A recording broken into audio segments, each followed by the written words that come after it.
What's up, everybody? Real quick about this fight coming up with Julio Cesar Chavez Jr. and Canelo Alvarez. What you guys got to realize is that geniuses is not transferable. You know what I'm saying? Sugar Ray Leonard was a great boxer, but his son don't give a shit about boxing. You know, Kareem Abdul-Jabbar was a great basketball player, but his children are not great basketball players. Magic Johnson was a great basketball player.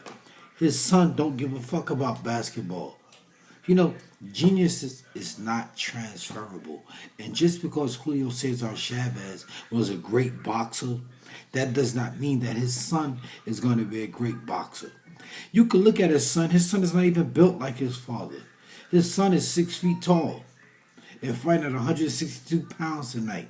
Chavez was 5'7" and fought at 135 and 140 and went up to 147.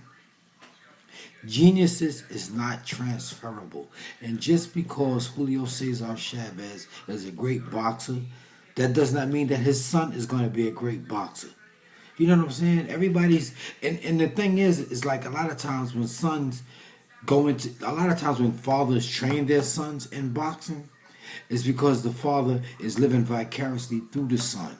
The father wants his son to be just like he was in boxing. That's why Sean Porter father trains him. And Sean Porter gets hit too easy. That's why Sean Porter is going to retire. When he retire, he's going to talk like he got bubble gum stuck in his mouth because he gets hit too easy. And geniuses is not transferable. This is why Floyd Mayweather likes when his uncle trains him rather than his father training him. You know what I'm saying? Genius is not transferable. Just because the father did it, it does not mean that the son is going to be able to do it. You know, so my prediction on this fight, I think Chavez is going to get stopped. His father tried to teach him to fight like he fought. And his son is 6 feet tall. His son will be a better boxer using the ring, making his legs strong. That way his legs would be able to move around that ring and you wouldn't be able to touch him. He's tall like Tommy Hearns.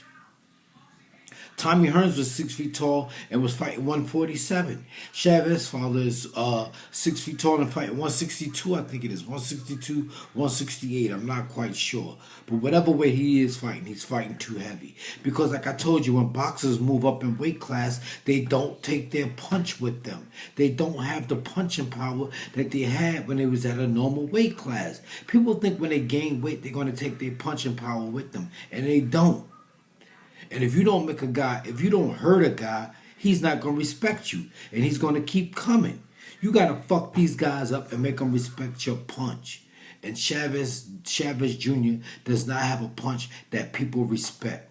So my prediction for this fight is Canelo Alvarez is going to follow this guy in the ring and knock him out. Real simple. I think Canelo Alvarez is a better technician.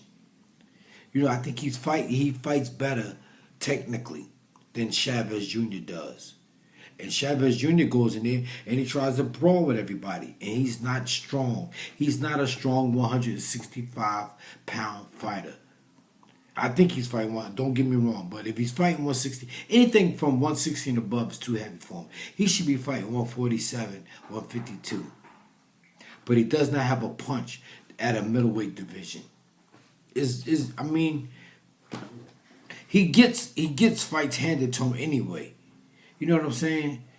He can't fight at 162 and he don't have a punch. And I just don't see him winning this fight. I don't think the fight is going to go seven rounds. Like I said, Canelo Alvarez has just got to stay on him, make him fight, and he'll beat him. And I guarantee you, he'll quit just like his father did when his father quit against Frankie Randall.